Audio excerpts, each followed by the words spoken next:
Hi there, thanks for watching. Okay, in this video, I'd like to talk about something that I think is very important in the pop culture today, and that I do think has a cluster B connection. I think it affects the mainstream, but I think through a cluster B analysis, I think we can kind of, approach and address the issue of UFOs. Okay, UFOs, aliens, and specifically this recent, whatever you want to call it, these interviews with David Grush, former Air Force intelligence officer. Okay, so basically, I'm just going to lay out, how I see it.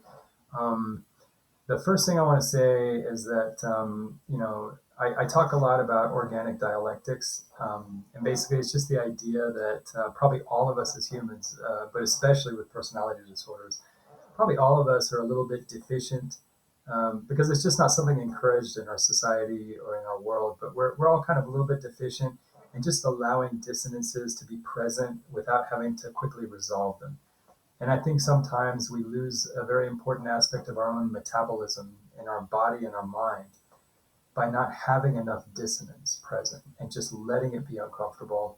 Because in that discomfort, I think as long as it's a moderate discomfort, doesn't get to the point of being like, traumatic. Um, I think a moderate grade of discomfort in dissonance can allow a kind of metabolic process in us that allows synthesis and allows a kind of creativity and insight and letting us get to places that we never would expect if we just gave ourselves a chance, to have dissonances without having quick answers.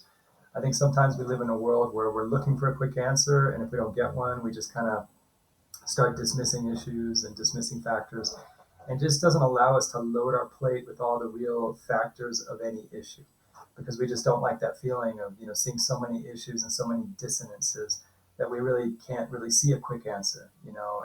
Maybe we should get used to maybe not always having a quick answer and seeing all the issues of a problem, and then maybe just relying on the organic process of just some mysterious organic metabolization, that later in time, will arrive at a kind of intuitive place that we would never be if we didn't allow ourselves to sort of rest ourselves in dissonances and just let the metabolism work organically. Okay. And I think all of us can see examples of this. How many times have you gone to bed on a problem and decided, I can't deal with this today, and you wake up in the morning and something occurs to you that didn't occur to you the day before, you know, or, like they say, shower thoughts, I was in the shower and suddenly, I could see the answer. It's like sometimes it's good to just let things be sort of uncomfortable and sort of dissonant. And, over time, you never know. But I think it's important for us not to deprive ourselves of that organic dialectic, because I think it really does take away, really, I think, a part of our heart, poetically speaking, but really, I think it's very important. It's part of our humanity. So before we even get started, I think this is a problem chronically in people who work in technology, in STEM, like, engineering, mathematics, physics, computers. Um, you're sort of habituated to a world of answers, and it's almost like you become. I mean, yeah, there are dissonances in science. Believe me. I mean, real scientists deal with dissonances all the time, But I think there's sort of a bias towards finding an answer, and maybe I feel bad in a way that we are no longer in a time in history where mystery really pervades our environment. Mystery is kind of the exception to the rule. Things aren't really that mysterious, and maybe a little mystery is good for us in the sense that sometimes we can be presented with so many issues on a problem that it at first seems very mysterious. Well, how am I going to synthesize all these issues and come up with a way to go, or a way to assess this? But sometimes it's good to live in mystery. I think mystery evokes a lot of parts of our, I think mystery evokes a part of our heart that is meant to metabolize dissonant things where things are not so clear. And I think it's just part of our natural metabolism. And I feel bad that we don't have more opportunity to let that uh, organic process just be more alive in us. So how do I want to approach the issue of UFOs? Okay. Um, as I've talked about with cluster B, okay, whenever you're dealing with very exciting, highly charged, kind of like supernormal ideas, okay, the idea of, like, say, is there an afterlife, or are there other living beings living on other planets? you're getting into a place that arouses our deepest curiosity and some of our deepest feelings, especially the idea that we could be alone in the universe. Okay, when you approach philosophically or psychologically the idea that we could be alone in the universe, okay, that's a very penetrating meditation. Okay, and I think it does kind of evoke for us maybe some of our most primal natural human sensations around being alone.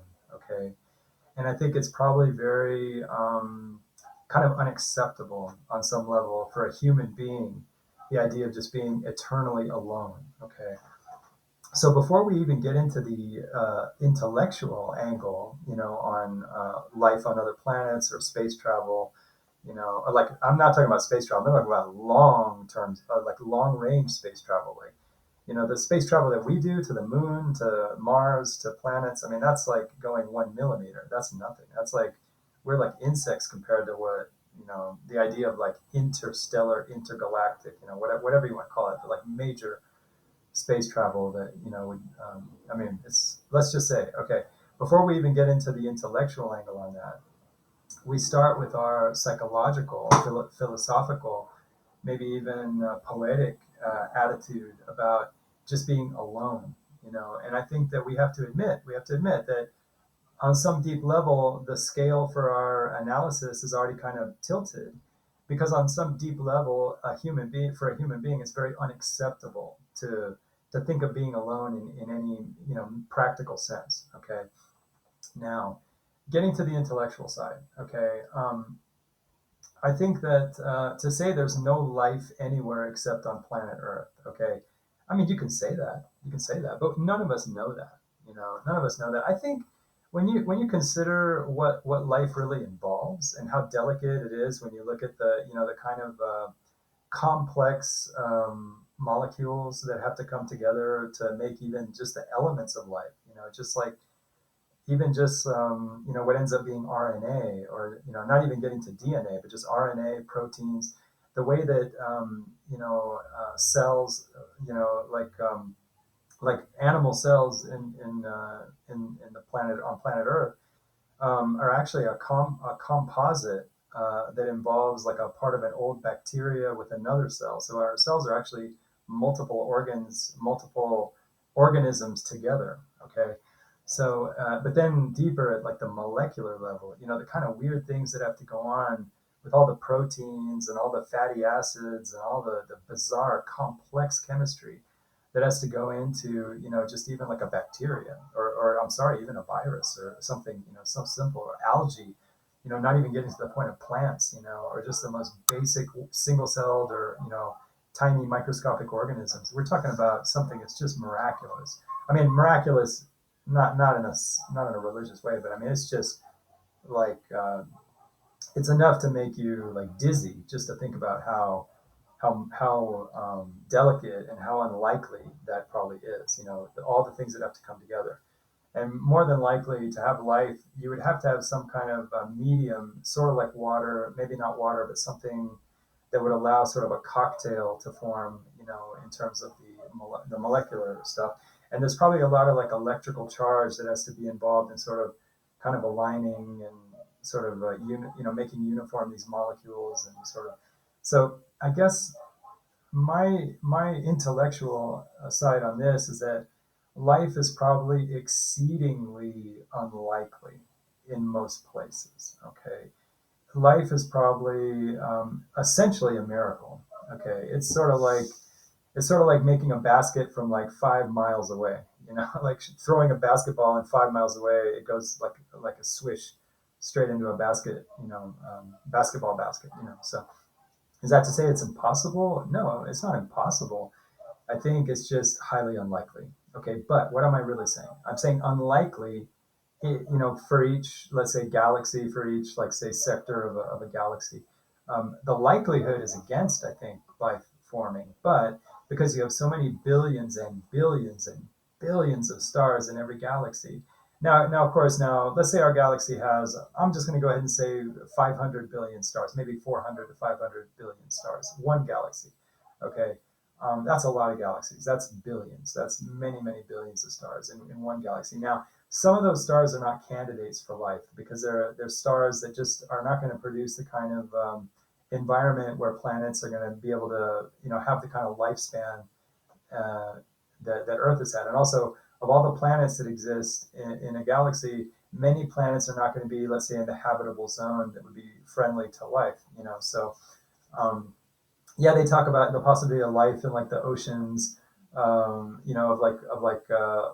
guess the moon. I guess the moon of Jupiter has an ocean that you wonder whether life could form in one of these kind of like underground oceans. But you're already kind of it already doesn't seem very likely because there's no light. And so taking light out of the picture, it's kind of like you have to wonder. In pure darkness, what are the chances? So I guess looking at it carefully, most of the stars we see are probably not even candidates for life. Okay, most of them. So then you have, like, say, a subset of all the stars that are like even candidates. And how many of those have rocky planets? How many of those have rocky planets that are in the habitable zone? You know, how many of those rocky planets get the benefit of a moon like we have? The moon does a lot of things to kind of stabilize the planet, maybe protect it a little bit. How many planets have a Jupiter that can capture a lot of asteroids and sort of keep a lot of, prevent a lot of impacts, on that planet? So basically, we're just looking at a lot of things that have to go right. So I would say of all the stars in our galaxy, probably maybe only 5 to 10% are even candidates for life. Okay, so right there, you're chopping it down. So you start with 500, let's say 500 billion stars, but then you chop it down maybe to, like, say, let's say five, let's say, no, let's say 20 billion stars, which is already still a lot. I mean, that's a lot. But then how about the ones that have the rocky planets in the right place, a rocky planet that has a moon or something like it, maybe has the good graces to have a nice Jupiter that can sort of capture a lot of asteroids. I mean, just how many things have to come together. So I would say that of those, let's say 20 billion stars or whatever, just guessing, maybe only like maybe a couple billion or even remotely, candidates, and that's still quite a lot.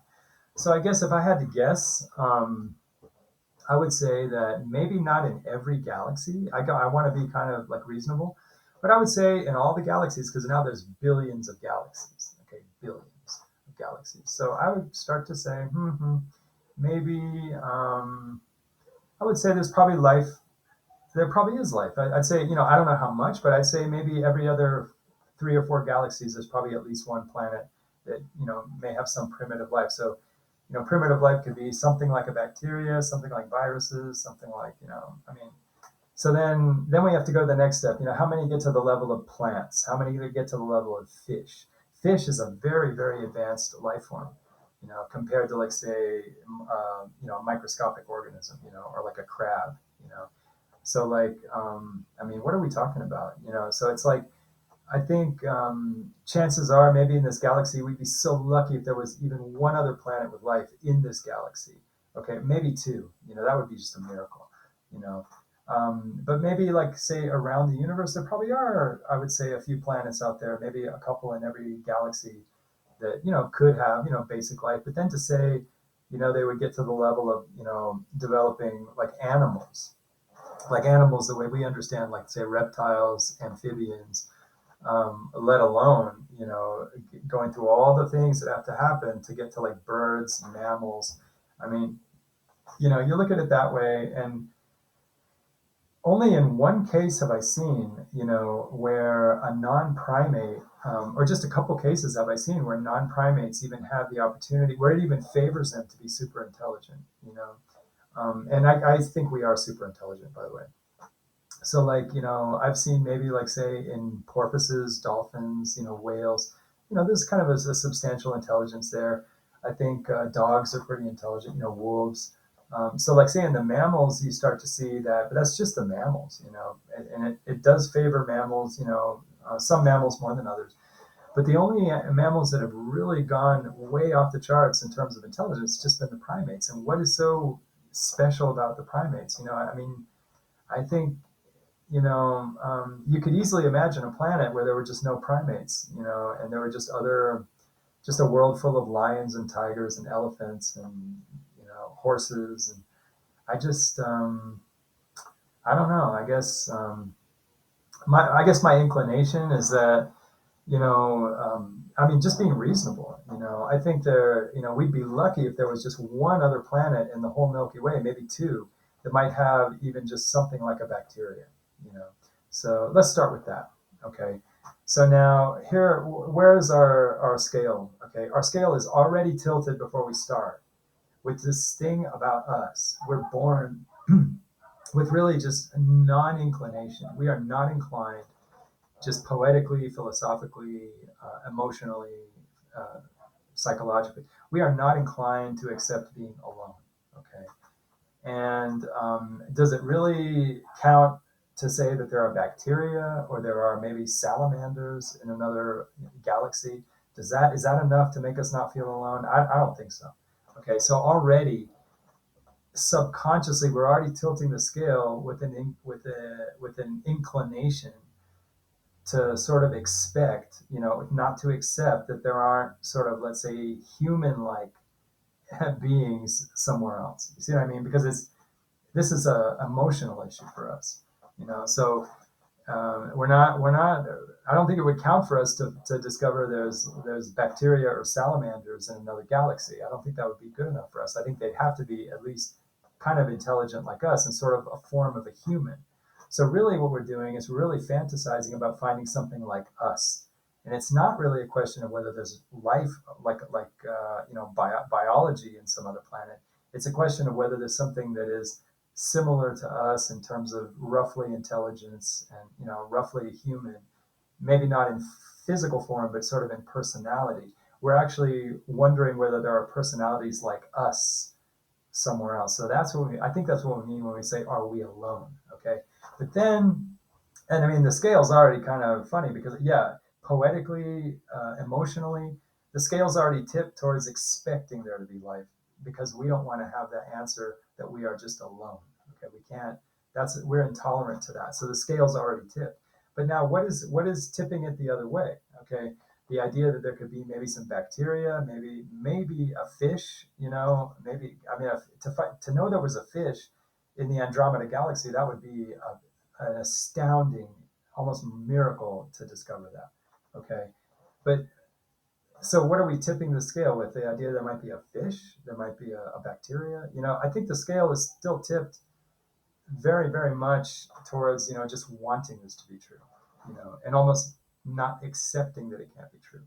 Okay, but then let's go to the next step. Okay, already understanding that the idea of like a human-like intelligence, okay, is extremely unlikely for any galaxy. Okay, I would say, I mean, it possible, yes, but extremely unlikely. Okay, now I want to say this again because I think it's going to be hard to hear what I'm saying because I know I'm getting at people's hearts. I know I'm talking into people's souls right now. Okay, so it's hard to hear what I'm saying. I said it's possible. Okay, possible but highly unlikely. Okay, so hear what I'm saying. I said highly unlikely, but I also said possible. I'm not saying it's not possible. Yes, it's possible, but I'm just saying it's highly unlikely. Okay.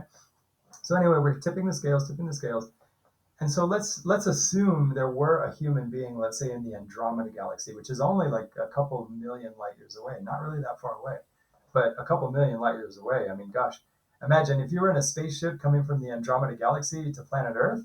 Okay, if you started at the time of the dinosaurs, I mean, how would I say? You'd have to start your trip before there were humans on Earth to make it to find humans on Earth. It would take the time of the trip it would take to evolve humans from apes. You know what I'm saying? So like, and that's a nearby galaxy. That's a neighboring galaxy. They say that galaxy is already colliding with our Milky Way. And that would take 2 million years. Assuming light speed travel is possible. So like now we're not saying a human race really. We're saying, I mean, because we are not capable. I mean, we can't even get to. I mean, if we wanted to send a human being to, like, say, Neptune or like Pluto, that would take years. And so we can't even talk about getting outside of our solar system on a scale of years. It'd be like decades or hundreds or centuries. I mean, so like, what are we really talking about? Like, we're talking about, first of all, a technology that we can't even imagine. We're talking about a technology that our physics doesn't even comprehend at all. Okay, I'm sorry. To say that you could travel outside the physical universe coming in through some other dimension, I mean, I'm sorry. That is not really even remotely conceivable to our level of science. Okay, so like, we don't have even the beginnings of approaching a technology that could even think about travel more than light speed. Okay, and light speed, we're not even. I'm sorry, we can talk about it, but who in the world could produce actual light speed travel at this human level? At this human level, we can only talk about light speed travel. If you could theoretically get a craft to go light speed, okay, imagine that craft is going to bump into microparticles, okay, as it goes through space. Space is not empty. Space has microparticles, okay? A microparticle hitting a spaceship going at light speed, we can't even imagine, it would just explode. So like, um, I don't think we really understand. I think we are essentially riding on bicycles, okay, imagining having, like, say, supersonic jets.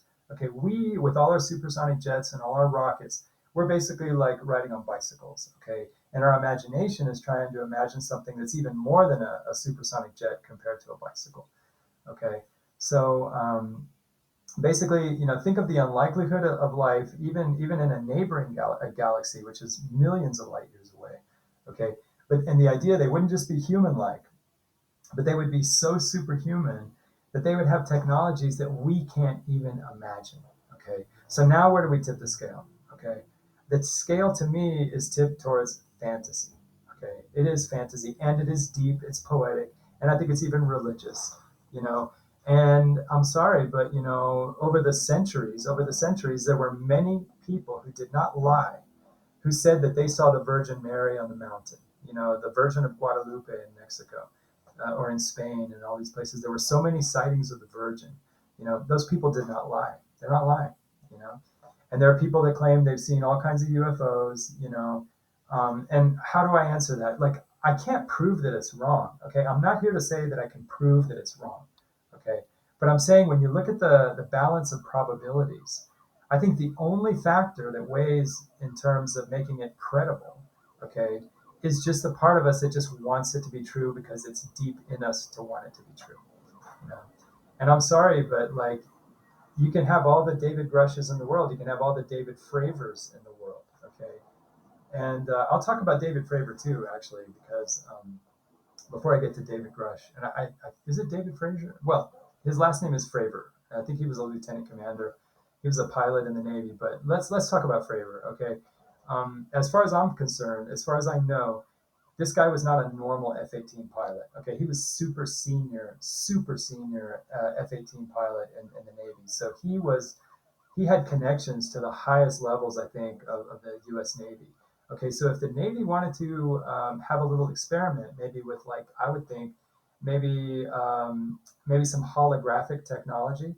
Okay, that would be the only way to explain the velocities they were seeing, for things going from the sea surface to like 40,000 feet, like in just seconds, or whatever the speeds they were talking about. Um, the only way that could actually be feasible, let's say in human terms, would be if you had a holographic projection technology that could, and why would we have that kind of technology? That could be technology that our armed forces maybe are developing as a way of kind of as like psychops, to really screw with an enemy, to make an enemy think they're seeing things on their radar, to think they're actually seeing things.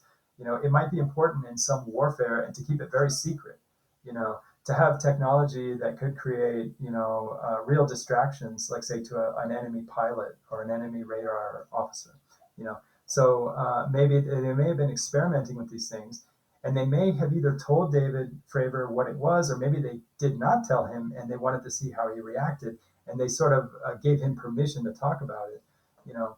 But just, does it really add up that of all the pilots in the Navy, it wasn't some down home regular pilot? It was one of these super senior pilots.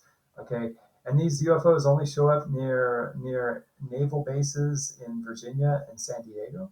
It's kind of like, why don't they show up anywhere else? And yeah, occasionally you'll see, other UFOs, and look, I don't have any like complete explanation, but like lately we've been saying that these tic tac UFOs are like the most compelling, the best evidence now, and they show up only near U.S. Navy, U.S. Navy bases. I mean, it's kind of, to me, I don't know, like, if, just balancing the scale, I would say it is millions and millions of times more likely that we're dealing with military, some kind of military technology that's meant to be secret, and that it favors the military to give, I would say, let's say, ambiguous information about, just like Israel. Israel has nuclear weapons, okay, but they are purposely ambiguous about their nuclear weapons, and so they have all kinds of conflicting, stuff about their nuclear weapons because that they're protecting their interests, and I think we would do the same thing, including using military officers as kind of a distraction, or at least creating the doubt, because if I'm some Russian pilot and I'm like, say, attacking Hawaii or something, and I see weird things from my cockpit, I'm going to have second thoughts, like, what am I seeing? It could be, it could affect enemy pilots, and if anything, it could just distract the radar,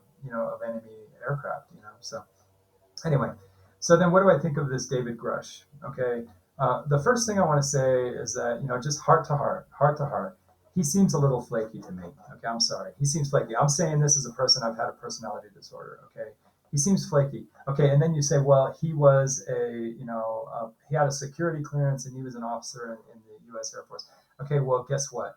You know, yes, you can't be too crazy to get into to be an officer in the Air Force. You can't be too crazy, okay?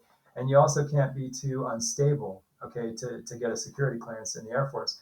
But how do they analyze that? To when they actually do the background checks, what are they looking for? They're looking for how you behave in life. So you can be a dork and a nerd, and you can behave yourself, and you can follow the law, and so, sort of like on the radar screen for those background checks, generally you're a well behaved person, you're a well adapted person, but you can still be a dork, okay? And you can be someone with a lot of imagination who's taken a lot of physics classes, okay? And you can be sort of in the sci fi orientation, okay?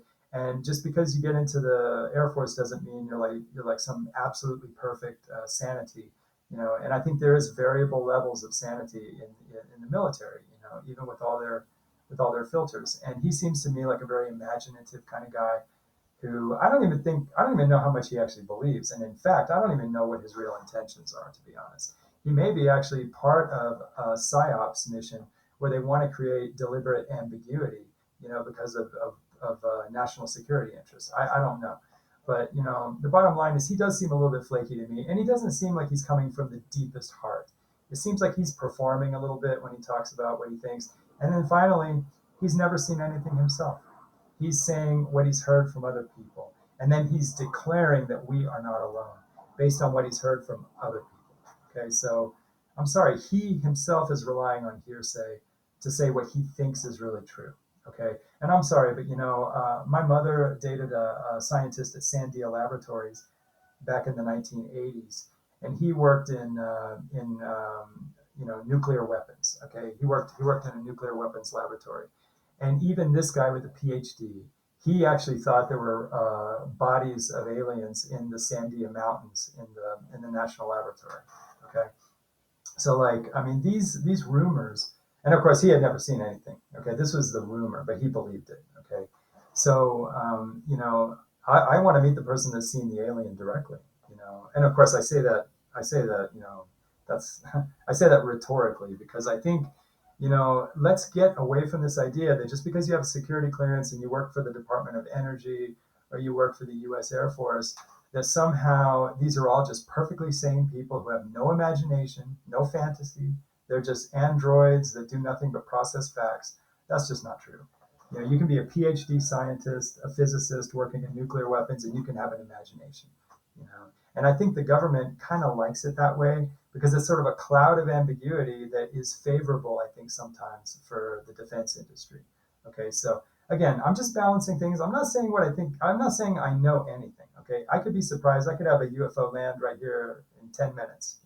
But I'm looking at the probabilities. Okay, and I think the probabilities are exceptionally, exceptionally slim And that I think the likelihood of military deception is millions of times more likely than the actual likelihood of the kind of space travel that we imagine. Okay, but with all respect, it's an important poetic issue, and I appreciate everybody hearing my opinion. Thank you.